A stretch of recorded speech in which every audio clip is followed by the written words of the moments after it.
In this video, 27-year-old Renita Williams, a mother of 3, is being forced to apologize on Facebook Live. Pull up right now. Pull up. Okay. Pull up. No, it was just, I apologize. Yes, I know I was wrong. I ain't have no business going off like that, but What? I am sorry, y'all. Yes. What? No, The man you see behind her holding a gun Yes, is her that's her. ex-boyfriend, 37-year-old Jonathan Robinson. Yes, that's her. Let me see the phone, son. No. Just want to be famous. I'm going to make him famous. No. Want to be famous? I'm going to make you famous. I do. Yes. I'm telling you I get on these bitches level. No.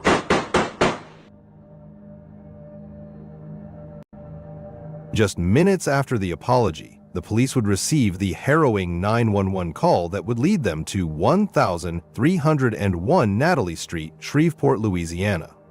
There, they would be met with the lifeless body of an innocent mother who had just been executed. This is a deeply disturbing story of 27-year-old Renita Williams, a mother of 3. In this story, we will uncover 3 or more red flags that led to this tragic event. Women are the winners. I ain't gonna say all men and women. I'm gonna say me and my niggas winning though. The Okay. niggas I Okay. fuck Well, with, 10 dudes winning. Okay. like a motherfucker. Let them tell it. Yeah, we winning. Yeah, let We y'all don't, tell it. we don't know how to lose. We don't even take losses good at nothing. I mean at nothing. But anyway, y'all know what it here for, women. We already know what it here for. What? Okay. Nothing. What? Exactly. To be nothing. unsaid. Nothing. To be untold. Exactly. Nothing. To be untold. Fuck with a nigga out of 10 too. Renita Williams, affectionately referred to as Nunu by her loved ones, was born and raised in Shreveport, Louisiana, a community known for the high rates of crime and poverty. She was a devoted mother of 3 children from a previous relationship that didn't flourish. But despite the challenges of being a single parent, she was able to ensure that her children were provided with everything that they needed.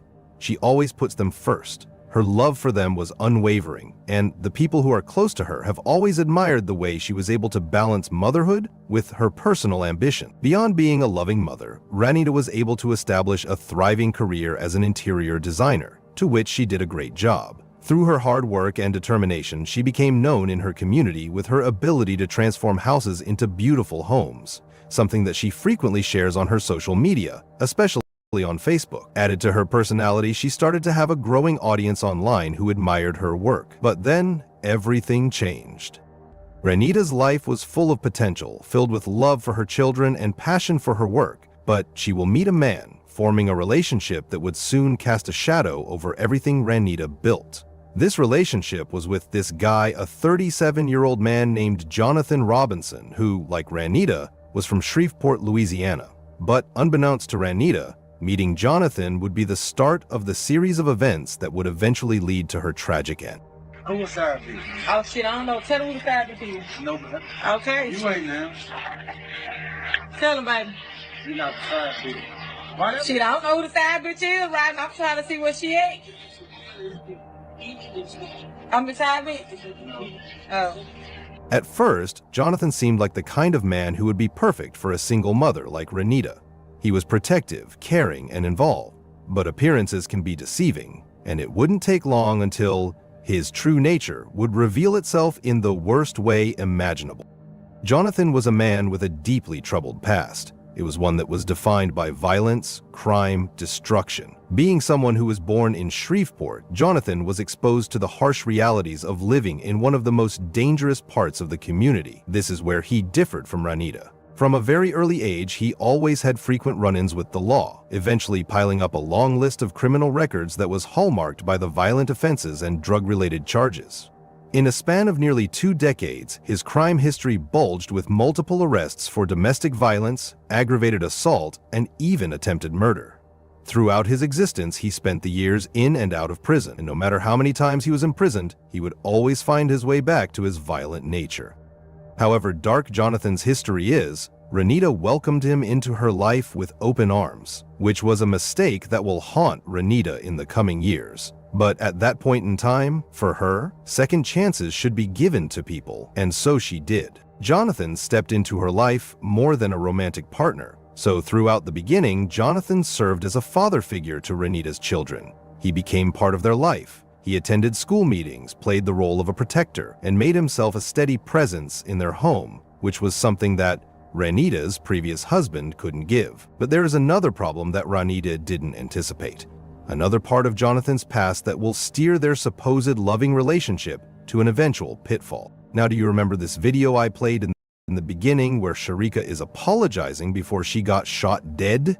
This is how it started. Jonathan had another woman. Renita wasn't the only woman in his life. As it turns out, she was stuck in a love triangle, and years before she came into his life, Jonathan has long been involved with another woman, and that would be the woman that will trigger the series of tragedies that will fall on Renita. It is at this point that I want to introduce Sharika Taylor from.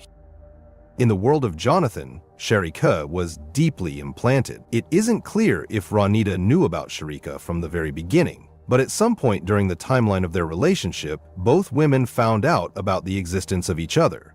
And in some way, Renita and Sharika tolerated the arrangement they had. And so their twisted love triangle began. Renita became the side chick of the relationship, while Sharika became the main chick. But it wasn't long until the tension began to arise, marking the start of the horrors that would soon unfold. Who was side bitch? Oh shit, I don't know. Tell him who the side bitch is. No, but Okay. you ain't now. Tell him, baby. You not the side bitch. Why that? Shit, I don't know who the side bitch is, right? I'm trying to see where she at. I'm the side bitch? No. Oh. As the rivalry between the two women grew, so did the hostility that they felt against each other, and these hostilities were often expressed in social media. Sharika would constantly call Renita out in public posts with accusations that made the already unstable situation worse. By the end of 2017, Renita had finally had enough. She finally realized that she should be with someone who would put her first. It was at that point when she finally decided to go on Facebook declaring that she was done with Jonathan and wanted to move on with her life. She thought leaving Jonathan would be the end of the nightmare. She thought moving on would bring peace. But little did she know, it was only the beginning of something far worse. And so, unknowing of the impending rage that was building up inside Jonathan, Renita focused on her children, her business, and herself, determined to leave the toxicity behind. But despite her efforts, Jonathan wouldn't let go so easily. He continued reaching out, pleading for another chance, a chance that Renita once again gave.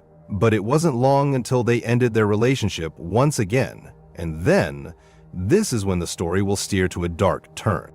It was the beginning of 2018 when the heated arguments between Sharika and Renita would start on social media. During this time, according to Renita, Jonathan was still trying to get her to take him back. No matter how hard he tried, however, Renita stood firm on her decision to finally leave the toxic and twisted arrangement she had with Jonathan. She was moving on while starting a new romantic connection with another man. But this action pushed Jonathan to the edge. Meanwhile, from the perspective of Sharika, the main chick, it was Renita who was trying to snatch his man. Feeling betrayed by the continued interest of Jonathan to the mother who honestly wants to be set free from them, Sharika quoted on Facebook, "Stop trying to ruin someone else's happiness by dealing with a taken man, cause you might just end up being miserable." In response, Renita posted, "Don't play with me, promise you. You ain't gone like the way I play back." This was the post that would set off the unfortunate chain of events leading up to the crime. Somewhere in April of 2018, Renita went live on Facebook, expressing her response to the accusations coming from Sharika that she was trying to get back with Jonathan, added with slanders and language that could be understood as nothing but an expression of resentment. To clarify everything, Renita explained that it was the other way around.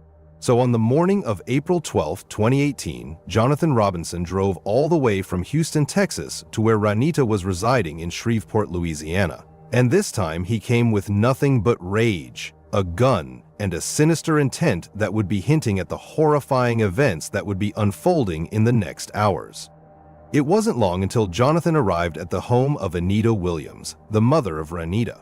As soon as he arrived, the atmosphere of that fateful day quickly shifted to a dark and hostile tone. reflecting the distorted intentions in Jonathan's head. Pull up right now. Pull up. Okay. Pull up. Forcing his way inside the home, he demanded an apology from Ranita, an apology for the social media posts and live streams that struck his ego and humiliated him and his girlfriend Sharika. And when Ranita refused to give him what he wanted, the hostile situation that was of that humiliated him and his girlfriend Sharika. And when Ranita refused to give him what he wanted, the hostile situation that was of that morning escalated to something that would mark a devastating turn of events. Jonathan walked out of the house, and moments later, he returned with a gun. And just like that, the home became a hostage scene, holding Ranita, her mother, and her brother at gunpoint. At some point during this time, Anita saw an opportunity to make a desperate attempt to escape the hands of the man who held their life. But before she could manage to get to safety, Jonathan opened fire. Her brother managed to flee, barely escaping the same fate. Ranita had no choice but to do what Jonathan demanded. At that point, her Facebook account was temporarily blocked, so she used her brother's account to go live and apologize. Yes, I know I was wrong. I ain't have no business going off like that, but... In the video, you can see Jonathan standing behind Ranita, holding a gun. See right there. Everybody wants to be famous. I'm gonna make you famous. Yes. What? I am sorry, y'all. Yes. But while Ranita was on Facebook Live, about to say her apology, her mother, Anita, managed to escape to a neighbor's house and made a 911 call to the Shreveport police. Can you send the police to 1301 Natalie? 1301 Natalie. Because they shoot Jonathan Robinson. Okay, Jonathan. 1301 Natalie Street. Okay, is he shooting now? Yeah, he's shooting now, ma'am. Okay. All Can you right. tell me what he's wearing? Hold on. Can you tell me what he's wearing? Hello? Can you tell me what... Ma'am, I can't tell what he got on. Okay, yeah. Okay, you see him right now? The officers need to know when they pull up who he is. He's in a car. Okay, what kind of... He's in a little brown car. The car's still in the driveway. Okay, who is he shooting at? He's shooting at my daughter. Okay. Okay, is everybody safe inside of the residence? No, ma'am. Okay, My daughter in there. where's your daughter at? She in there now. Okay, and what's your name, ma'am? Anita Williams. Okay, I'm going to keep you on the phone if you can until officers get there so you can make sure you guys are okay. Okay. Okay, and where is he at now? Do you know? He in the house still. He's still in the house, ma'am. Okay, he's in the house? Yes, ma'am. Okay, and where are you? I'm outside. I'm at a house. All right. Okay, no, stay on the phone with me. Tell them, please, ma'am, to hurry up. They're on the way. While we're talking, they're on the way, okay? Are they into some type of dispute or something? Yes, ma'am. He got the gun. He in there now. Okay, and you don't know what color shirt he's wearing or nothing like that? He got on burgundy shirt, but the car's still in the yard, ma'am. Okay, that's fine, but like I said, you can stay on the phone with me. Okay, it's 1301 Nelly. He's in the house with the gun. They're already on the way. Is your daughter in the house, too? Yes, she's in there with my son. Okay, and your son, how old is your son? He's 30. 30, okay.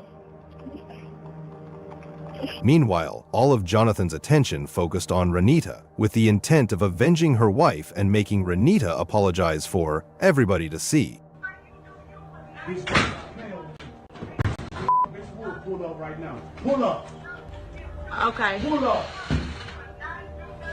Pull up. Huh?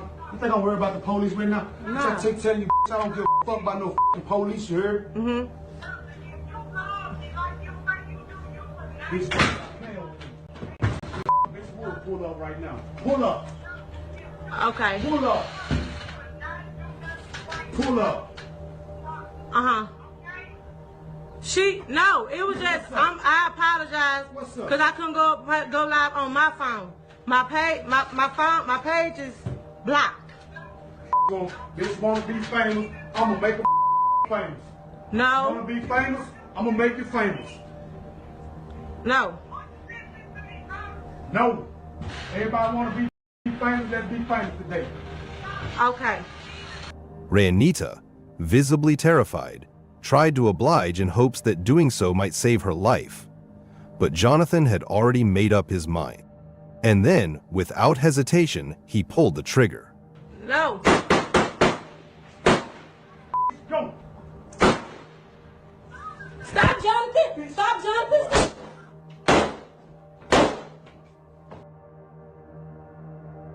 Ronita Williams was murdered in cold blood, her final breath stolen by the man who once claimed to love her.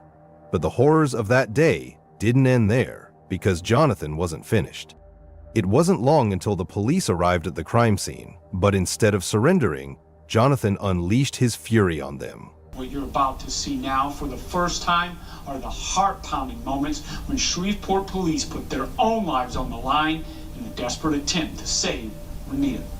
Seconds after she radios in, "Dispatch, be advised, I heard multiple shots inside that house when I rolled up." with other units racing to respond, Dispatch 170. 1301 Natalie. Out of the way. Shots fired. 451 is code 2 to that officer on Natalie. Robinson takes aim. I got gunfire coming. Why are you firing at me? First, pinning down Officer Mackey. We're trying to get to you. I'll give it straight. Hold what you got. We're coming to you. 170 Hopkins. Then redirecting his gun sight, You not come up this road, you're going to be in his sight. I'm on foot. I'm on this one foot. Have you not had eyes on you? Is you nothing else? I got one. targeting police who are running in to back Mackey up. No! 114 to dispatch. We have shots fired out here. Everybody hold their position. Hold your position. These are the first shots fired Dispatch, I'll be around to the scene with the drone coming. in a sometimes confusing Dispatch, what's the street to the south of us? Maybe State Street. Simple, we need you to direct units to the south of us, please. chaotic. Can anybody give us where the shots are coming from? They're coming from inside that residence. 1301 Natalie. 80-minute standoff I need someone to key up and tell me that they are getting on magazine with the binoculars or something that can see down from the north, looking south at this house. We're working on getting SRT to you guys. Bear with us for a minute. We're agent out there. What followed was an intense 80-minute standoff between Jonathan and the SWAT. SWAT teams and negotiators surrounded the house, prepared for a deadly shootout. But Jonathan wasn't ready to go down just yet. He continued to fire at law enforcement, fully consumed by the rage that reigned in his mind. Meanwhile, the police, hoping to de-escalate the situation, brought Sharika Taylor, the main chick, to calm Jonathan down. It was only then when the rage and outbursts of Jonathan died down, whether out of love, fear, or desperation, Sharika convinced Jonathan to put down. It was only then when the rage and outbursts of Jonathan died down, whether out of love, fear, or desperation, Sharika convinced Jonathan to put down his weapon. And just like that, Jonathan Robinson surrendered. Handcuffed and taken into custody, his reign of terror had finally come to an end.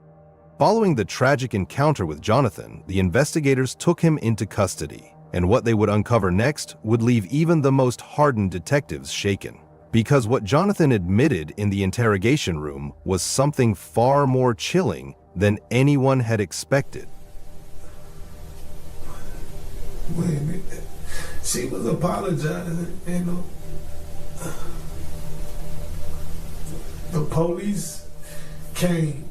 In the interrogation of Jonathan that happened right after the murder, he admitted to planning the entire tragedy in a callous recount of the events that transpired leading to that morning, providing the investigators a first-hand account of his heinous act. He detailed that he had decided to tragically end Rananita's life as soon as he woke up on the morning of April 12. Then I shot him in the leg. I shot him in the leg. Then I shot him again somewhere else. Added to that, he said he wanted to have a shootout with the police that day because he wanted to die right then and there. And with those plans, he went to his aunt's house to get the gun he used at the murder and then bought 40 bullets earlier that day. But what made his confession even more chilling was the mix of remorse and certainty in what he wanted to happen. And there it was. Jonathan Robinson awaited the consequences of his reckless crime, sealing his fate. After the interrogation and his confession, Jonathan was charged with first-degree murder.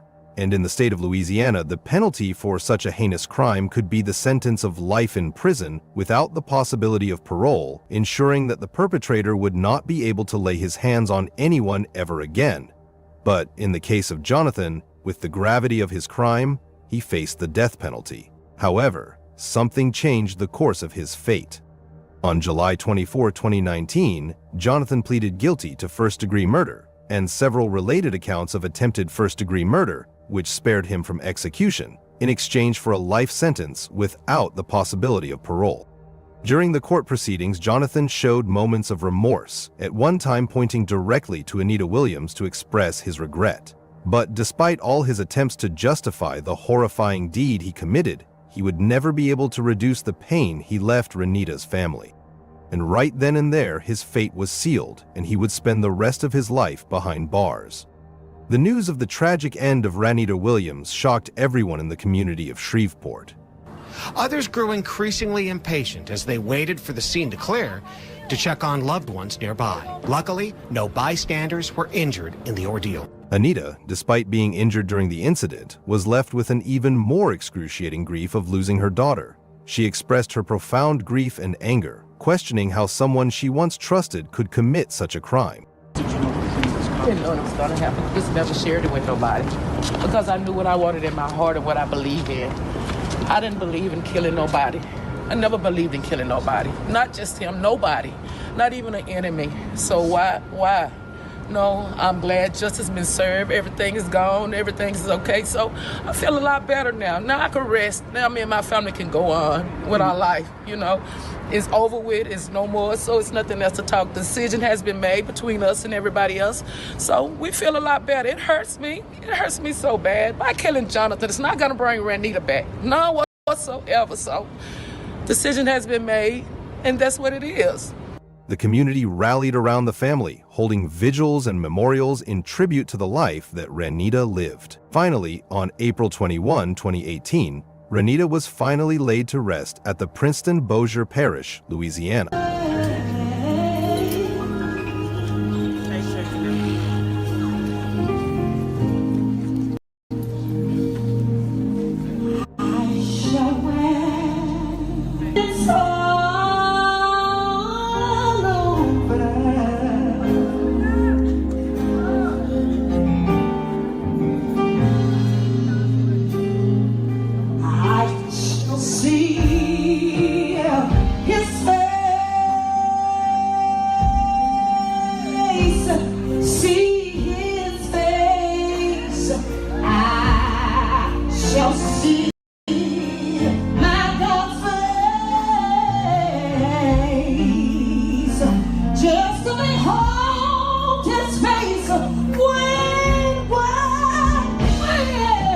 The family needs your strength.